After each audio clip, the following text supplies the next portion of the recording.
예수로 죽고 사는 삶이라는 제목으로 같이 말씀을 나누겠습니다. 먼저 첫 번째로 나에 대해서 우리는 죽어야 합니다. 우리는 나 자신에 대해서 죽어야 됩니다. 내 고집, 내 교만, 내 생각, 내 판단이 마음대로 활개치지 못하도록 우리는 말씀 앞에 두어야 됩니다. 예수를 믿고 구원받았다 하더라도 내 육체의 습관은 우리는 그대로 남아 있습니다. 나의 고집스러운 자아는 여전히 우리는 살아있는 것입니다. 구원은 순간이지만 예수님을 닮아가는 일은 평생을 걸쳐서 이루어지는 그런 작업입니다. 예수님을 닮아가는 일은 나를 죽이고 또 예수님의 성품이 내 안에 드러나게 하는 작업입니다. 말씀을 읽고 기도를 하며 그리고 찬송을 하고 예배를 드리며 때로는 금식하고 순종함으로 또 공동체에서 함께 훈련받음으로 우리는 우리의 모습을 점점 예수님을 닮은 모습으로 만들어갈 수 있습니다. 그러므로 신앙생활은 여러분 혼자 할 수 없고 꼭 같이 해야 되는 것입니다. 목장으로 모이고 또 부서로 모이고 성경 공부로 모이고 또 기도회로 모여야 됩니다. 서로 살을 부대끼고 만나다 보면 좋은 일만 있는 것이 아닙니다. 반드시 부딪히는 순간이 옵니다. 그리고 서로 마음에 들지 않고 서로의 차이점을 발견하는 시간들이 반드시 찾아오게 됩니다. 그리고 그런 시간을 통해서 우리는 깎여지고 다듬어져 가고 점점 예수님의 성품을 닮아가게 되는 것입니다. 제일 편한 신앙생활은 나 혼자 하는 신앙생활입니다. 세상에 그것보다 편한 생활은 없습니다. 나 혼자 예배오고 나 혼자 기도하고 나 혼자 말씀 묵상하고 나 혼자 큐티하고 세상에 그것보다 편한 신앙생활은 없습니다. 제일 편합니다. 그러나 여러분 그렇게 하면 절대로 성장이 없습니다. 하나님은 공동체로 우리를 부르셨습니다. 믿으십니까? 공동체로 우리를 부르셔서 공동체 가운데 깎이게 하셨습니다. 사람도 혼자 두어 보십시오. 어린 아기부터 혼자 두어 보십시오. 부모님의 간섭 없이 친구들의 관계 없이 혼자 아이를 두어 보십시오. 사람이 되지 않습니다. 짐승처럼 됩니다. 우리 그리스도인들도 혼자 신앙생활하면 그렇게 됩니다. 공동체 가운데 그 연합을 느끼지 못하고 그냥 혼자서 신앙생활하면 어떻게 보면 괴물이 될 수도 있습니다. 그러므로 하나님은 교회라는 공동체를 주셨고 교회라는 공동체 안에서 서로 깎이고 또 서로 도전하게 하셨습니다. 그럴 때에만 성장이 있는 것입니다. 내가 죽지 않았을 때 내 안에 어떤 현상들이 일어나게 될까요? 첫 번째로 억울함이 올라오고요. 그리고 남의 잘못으로 우리가 돌리게 됩니다. 이것은 저 사람의 잘못, 저 사람의 책임이야. 또는 자책하게 됩니다. 그리고 자기 비하하게 되고 또는 분노하게 됩니다. 때로는 도망가고 싶습니다. 여전히 내가 죽지 않았을 때 우리는 이런 증상들이 나타날 수 있습니다. 이것 외에도 더 많은 증상들이 나타날 수 있습니다. 혼자 있으면 모릅니다. 혼자 있으면 그냥 성인 군자처럼 살아갈 수 있습니다.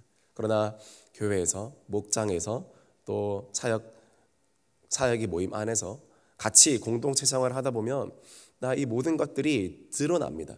그래서 교회는요 본질적으로 조용할 수가 없습니다. 시끄러워야 됩니다. 아픔으로 시끄럽고 또 서로 소리 지르고 어떻게 보면 이게 자연스러운 교회의 모습입니다. 그러면서 서로 용서하고 기도하고 품어가는 것입니다. 모든 교회가 너무 조용하면 문제 있는 것입니다. 교양적으로 신앙생활하는 것이고 내 속을 드러내지 않는 것입니다. 그러나 교회 안에서 싸우고 분노하고 다투는 것은 다른 한면으로 보면은 다행입니다. 내 속에 있는 것들이 드러나기 때문입니다. 내 속에 있는 것이 드러날 때 우리는 서로 더 받아줄 수 있고 용납할 수 있고 나를 돌아볼 수 있고 비로소 품어줄 수 있습니다. 이 모든 것들이 깎여져 가는 과정은 매우 힘들고 고통스럽습니다. 그러나 이 모든 것들이 깎여지지 않은 채 그냥 살아가는 일은 더 고통스럽고 더욱 힘든 일이 되는 것입니다. 이 모든 것들을 가만히 두면 더 큰 가시가 되어서 나를 찌르게 되기 때문입니다. 그러므로 우리는 꼭 나의 이기적이고도 또 개인주의적인 자아를 손봐야 됩니다. 그럴 때에만 성장이 있습니다. 우리 요벨 고백을 다 같이 한번 읽어볼까요? 23장 10절 말씀 시작. 그러나 내가 가는 길을 그가 아시나니 그가 나를 단련하신 후에는 내가 순금같이 되어 나오리라. 하나님이 욥을 다루실 때, 흠없는 의인을 다루실 때도 여전히 불같은 단련을 하셨다면 저와 여러분 같이 의인이 아닌 사람을 대하실 때는 얼마나 더 단련하실까요? 나를 죽이는 것, 그것이 십자가를 지는 것입니다. 이 십자가를 피할 수 있을 것 같지만 결국 다시 마주치게 됩니다. 결국 더 무거운 십자가가 되어서 나타나게 되는 것입니다. 그러나 우리가 담대하게 십자가를 지면 그것은 나의 운명으로 받아들이고 또 감사함으로 받아들이고 그것을 내 모든 것으로 받아들이면 오히려 기적이 일어나고 생명이 역사한다고 성경에서 말씀하고 있습니다. 고린도후서 4장 10절에서 11절 말씀 우리 같이 읽겠습니다. 우리가 항상 예수의 죽음을 몸에 짊어짐은 예수의 생명이 또한 우리 몸에 나타나게 하려 함이라. 우리 살아있는 자가 항상 예수를 위하여 죽음에 넘겨짐은 예수의 생명이 또한 우리 죽을 육체에 나타나게 하려 함이라.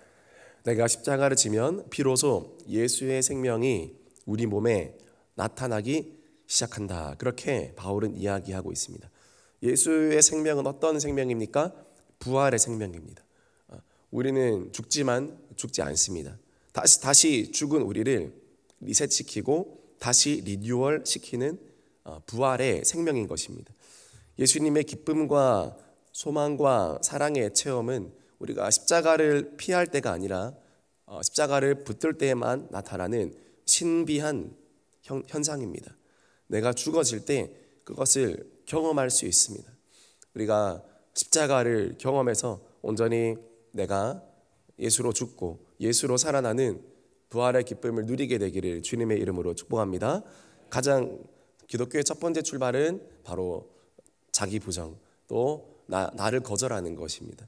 내 생각과 내 감정과 내 모든 것들을 거절하는 것입니다. 나는 틀렸다라는 것을 인정하는 것입니다. 그것이 시작의 출발점입니다. 그것이 바로 예수로 죽는 것입니다. 그러나 아이러니하게도 그렇게 되면 다시 살아난다. 부활의 기쁨에 동참할 수 있다. 부활의 생명을 누릴 수 있다. 그렇게 말씀하시는 것입니다. 우리 모두 부활의 기쁨을 다시 한번 경험하는 새해가 되기를 축복합니다. 두 번째로 우리는 나에 대해서 죽어야 되지만 타인에 대해서도 우리는 죽어야 됩니다. 타인에 대해서 죽는다는 것, 내 옆 사람에 대해서 죽는다는 것은 무슨 말일까요? 우리가 인간적인 관계나 그리고 도덕적인 관계로 서로 살아가는 것이 아니라 영적인 관계로 서로 발돋움하는 것이 바로 타인에 대해서 우리가 죽는 것입니다. 타인에 대해 죽는 삶은 우리가 그저 양보하고 배려하고 또 희생하고 헌신하고 우리가 존중하는 삶에서 그치는 것이 아닙니다. 단순한 이타주의를 말하는 것이 타인에 대해서 죽는 것을 이야기하는 것이 아닙니다. 오히려 아무리 가까운 친구나 가족 관계를 할지라도 나와 예수님 사이에는 끼어들지 못하게 하는 것, 그것이 바로 타인에 대해서 죽는 것입니다. 예수님이 그 본을 보여주셨습니다. 마가복음 3장 33절 말씀 같이 읽겠습니다.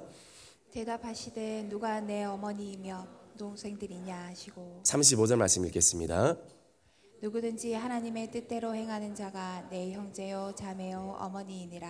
이것이 바로 타인에 대해서 죽은 삶입니다. 어떤 관계에도 얽매이지 않고 오직 하나님과의 관계만을 추구하는 것입니다. 우리는 미안하고 죄송해서 나의 믿음과 신앙을 양보하고 타협하기도 합니다. 또 뒤에 일어날 일들이 두려워서 적당히 사람들의 마음을 불편하게 하지 않는 정도에서만 나의 믿음을 지켜냅니다. 무언가 상대방에게 영적인 부담을 지어주는 일을 대단히 미안하게 생각하거나 또 어렵게 생각하기도 합니다. 가족 안에서도 그렇고 교우들 사이에서도 성도들 간의 사이에서도 때로는 목회자와 성도들 사이에서도 그렇습니다. 새벽기도 나오세요. 또 목장에 나오세요. 또 같이 양육 받읍시다. 같이 기도합시다. 라는 말을 잘 하지 못합니다. 부담을 주는 것 같아서 잘 하지 않는 것입니다. 이런 모습은 어떤 모습일까요? 물론 상대방의 입장을 우리는 고려하지만 그러나 본질상 우리가 타인에 대해서 죽지 못할 때 우리는 계속 이런 삶을 쳇바퀴 돌 수밖에 없다라는 것입니다. 우리가 어렵고 부담스러울지라도 하나님이 기뻐하시는 관계로 발돋움해야 됩니다. 마냥 친구 관계로만 남아있으면 안 됩니다. 마냥 부모와 자녀와의 관계로서만 남아있으면 안 됩니다. 우리 목사님 종종 하시는 말씀이 제자로 만납시다, 이런 말을 종종 하십니다. 무슨 말입니까? 그냥 친구 사이로 교회에서 50년 동안 있으면 오히려 그거는 해로운 관계가 된다는 거예요. 교회 안에서 그냥 가족 관계로만 50년 동안 남아있으면 그거는 도움이 되지 않는다는 겁니다. 부모와 자녀든 친구와 친구든 그 관계를 넘어서 제자로 만나고 또 서로가 제자로 말해줄 수 있는 제자의 관계가 될 때 서로 건강하고 행복하고 또 교회를 세울 수 있는 관계가 되게 될 줄 믿습니다. 누가복음 4장 24절 말씀 우리 같이 읽겠습니다.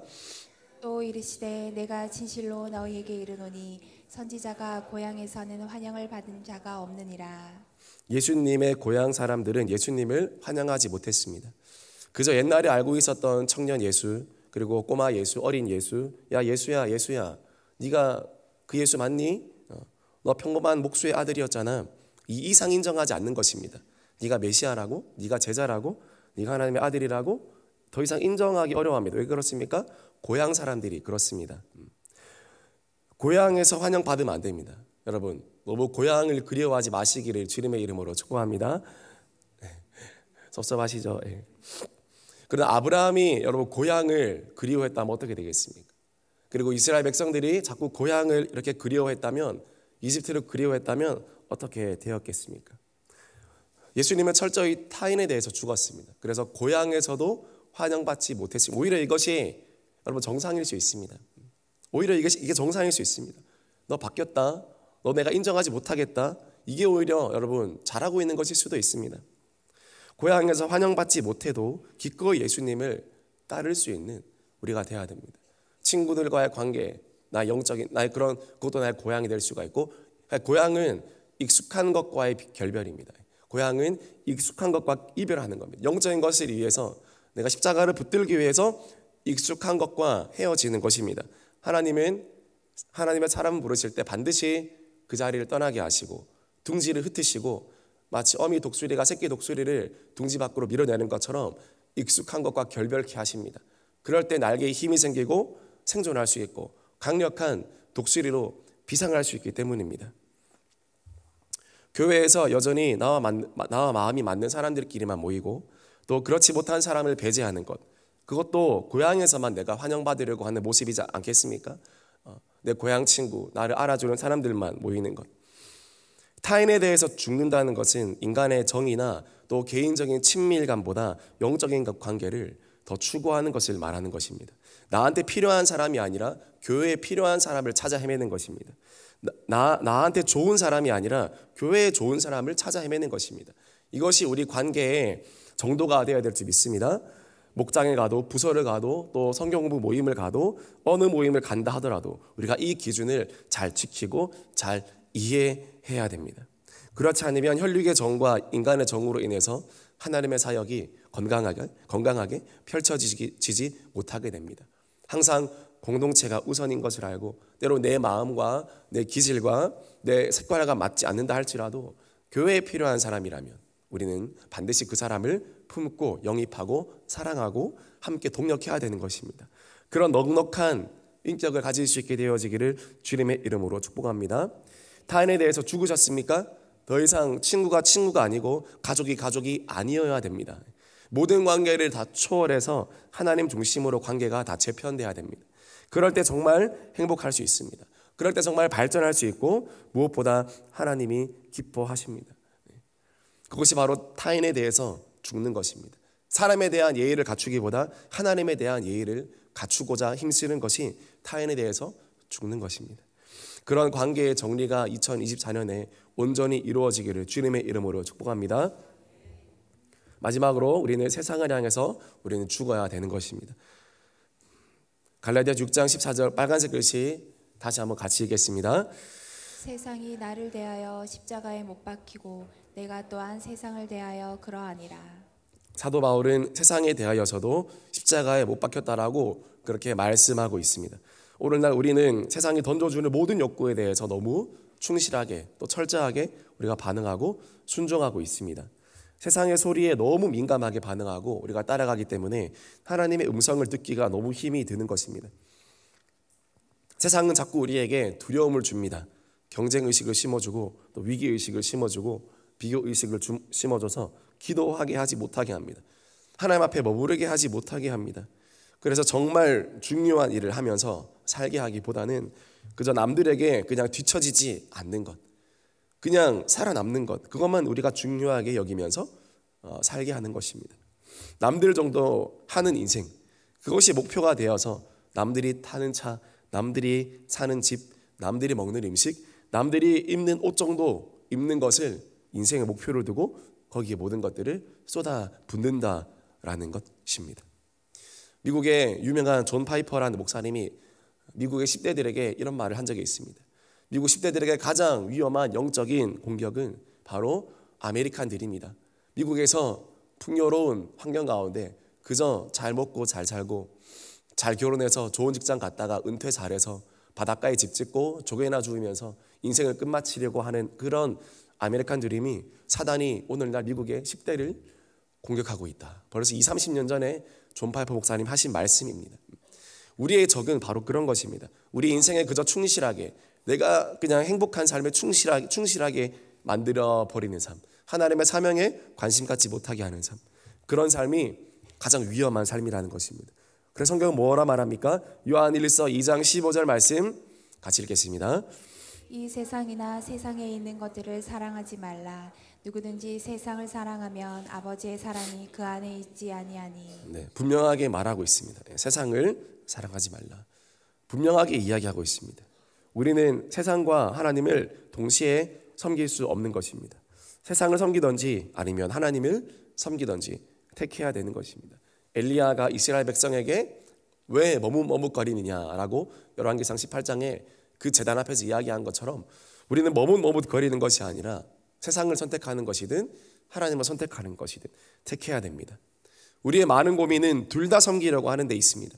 돈도 섬기고 하나님도 섬기고, 쾌락도 섬기고 하나님도 섬기고, 우상도 섬기고 하나님도 섬기고, 내 자녀도 섬기고 하나님도 섬기고, 술도 섬기고 하나님도 섬기고, 직장 문화도 섬기고 주님도 섬기고, 이러는 것에 있어서 우리의 갈등과 문제가 찾아옵니다. 성경은 분명히 이야기하고 있습니다. 고린도후서 6장 14절에서 16절 말씀 같이 읽겠습니다. 너희는 믿지 않는 자와 멍에를 함께 매지 말라. 의와 불법이 어찌 함께하며 빛과 어둠이 어찌 사귀며 그리스도와 벨리알이 어찌 조화되며 믿는 자와 믿지 않는 자가 어찌 상관하며 하나님의 성전과 우상이 어찌 일치가 되리요. 우리는 살아계신 하나님의 성전이라. 이와 같이 하나님께서 이르시되 내가 그들 가운데 거하며 두루 행하여 나는 그들의 하나님이 되고 그들은 나의 백성이 되리라. 아멘. 성경은 항상 양자택일을 이야기합니다. 그리스도냐 벨리알이냐, 또는 천국이냐 지옥이냐, 아니면 제자냐 물이냐, 거룩이냐 타락이냐, 교회냐 세상이냐, 성령이냐 악령이냐, 좁은 길이냐 넓은 길이냐, 이 외에도 성경은 항상 양자택일을 이야기하고 있습니다. 절대로 두루뭉술하게 이야기하지 않습니다. 요즘 세상은 섞인 것을 좋아합니다. 남자도 아니고 여자도 아니고 여러 가지 매력이 한 번에 뒤섞여 있는 것, 여자 옷도 아니고 남자 옷도 아니고 서양 음식도 아니고 아시아 음식도 아니고 이런 거 되게 좋아합니다. 그래서 점점 교회도 그런 시대의 유행을 맞추어 가는 것을 보게 됩니다. 그러면서 우리도 모르게 본질을 흐려가고, 그리고 괜찮아 타협하고 양보하는 것, 예배도 타협하고 기도도 타협하고 순종도 타협하는 것을 보게 됩니다. 그러나 성경은 분명히 이야기합니다. 섞이지 말라. 이것도 하고 저것도 하려고 하지 말라. 하나를 잃어버려서 때로는 손해보는 일이 있다 하더라도 집중해라. 손해보는 삶, 그것이 우리의 신앙생활입니다. 손해보려고 작정하는 삶. 그러나 결국에는 손해보지 않습니다. 하나님이 다 갚아주신다고 말씀하셨습니다. 그래서 양자택일 없고 오직 한 길만 있는 것인 줄 믿습니다. 디모데전서 6장 11절 말씀 같이 읽겠습니다. 오직 너 하나님의 사람아 이것들을 피하고 의와 경건과 믿음과 사랑과 인내와 온유를 따르며. 바울이 디모데의 정체성을 이야기해 줄 때 앞에 부사를 붙였죠. 오직 너 하나님의 사람아. 오직은 여러 가지 가운데 다른 것은 있을 수 없고 다만이라는 말입니다.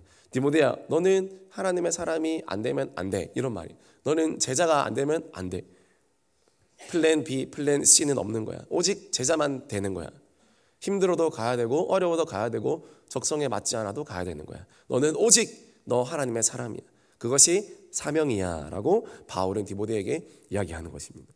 다른 것은 있을 수 없는 줄 믿습니다. 더욱 오직 주님과 또 몸된 교회를 선택하는 여러분 2024년이 되기를 주님의 이름으로 축복합니다. 서울 명성교회 슬로건이 그래서 오직 주님이지 않습니까? 오직 주님. 오직 주님. 그거 안에 모든 마음이 담겨 있는 것 아니겠습니까? 세상에 많은 것들이 있지만 나는 오직 주님이다. 오직 주님, 오직 교회입니다. 그런 오직 하나님의 사람으로 여러분 살아가는 것, 그게 우리의 정체성이 되는 것이고, 그럴 때 우리는 세상에 대해서 죽게 될 줄 믿습니다. 말씀 마무리하겠습니다. 우리는 나에 대해서 죽고 그리고 타인에 대해서도 죽어야 됩니다. 마지막으로 우리는 세상을 향해서도 죽어야 되는 것입니다. 오직 예수님의 마음과 성품이 드러나도록 우리는 기도하고 나아가야 됩니다. 예수로 죽을 때 가장 행복하게 다시 살 수 있음을 믿고 오늘도 우리를 붙들어 주시기를 주님의 이름으로 축복합니다. 같이 기도하겠습니다.